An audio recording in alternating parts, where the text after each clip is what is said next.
শহরের ভিড় থেকে একটু দূরে যেতে মন চায়, চলুন আপনাদের আমি নিয়ে যাই একটা নির্জন সমুদ্র এলাকায়, মৌসুমী আইল্যান্ড। সকালবেলা শিয়ালদা থেকে ট্রেন ধরে পৌঁছালাম নামখানা। চলো চলে তারপরে আমরা নামখানা স্টেশন থেকে টোটো করে দেন বোটে করে পৌঁছালাম মৌসুমী আইল্যান্ড। এবার হয়তো তোমরা বলবে আমরা কোন ক্যাম্পে ছিলাম। চলো বেশি দেরি না করে আজকে এই ভিডিওর মাধ্যমে তোমাদের অল ডিটেলসটা শেয়ার করি।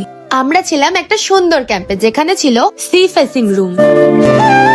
আর আমরা কিন্তু সেখানে ছিলাম তাসের ঘর ক্যাম্পে। আর সেদিনকের ওয়েদারটা কিন্তু সত্যি অনেক সুন্দর ছিল, একদম সমুদ্রের পাড়ে সুন্দর একটা ক্যাম্প। আর আমাদের কিন্তু যাওয়ার সঙ্গে সঙ্গে দিয়ে দিয়েছিল ওয়েলকাম ড্রিঙ্ক হিসাবে ডাবের জল, যেখানে কিন্তু রয়েছে 1000 টাকা থেকে শুরু sea facing tent, AC non AC deluxe room. আমরা কিন্তু একটু ফ্রেশ হয়ে চলে গেছিলাম লাঞ্চ করতে।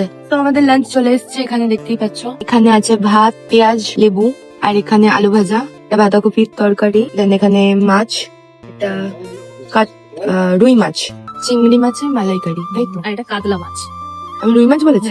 ও আচ্ছা, ভুল বলেছি গাইস। আসলে তোমরা জানো আমি মাছ খাই না, তো তাই জন্য মাছ বুঝিও না, কিন্তু হ্যাঁ মাঝে মাঝে ইচ্ছা করে খাই। খাওয়া দাওয়া সেরে কিন্তু একটু রেস্ট নিয়ে যেই সন্ধ্যেবেলায় বেরালাম, দেখলাম পুরো রিসর্টটা কিন্তু একটা মায়াবী রূপ নিয়েছে। আর সত্যি বলতে এখানে সন্ধ্যের আমেজটাই প্রচন্ড আলাদা। ইভিনিং স্ন্যাক্স ছিল চা, মুড়ি, পাকোড়া। দেন আমরা বসে গেলাম বারবিকিউর মজা নিতে। আর আমাদের ডিনারে ছিল ভাত, ডাল, আলু ভাজি, পেঁয়াজ, আর ছিল চিকেন কষা। পরের দিন কিন্তু সকালবেলা আমাদের ছিল ব্রেকফাস্টে লুচি, ঘুগনি, ডিম। দেন আমরা সবাই মিলে ব্রেকফাস্ট করে এবার কিন্তু আমরা রেডি হয়ে আমরা এখন চলে যাব। তো আমাদের ডেস্টিনেশন এখন হলো আমাদের বাড়ি। সবসময় আমার সাথে সাথেই ছিল। তাই বাচ্চা চলো।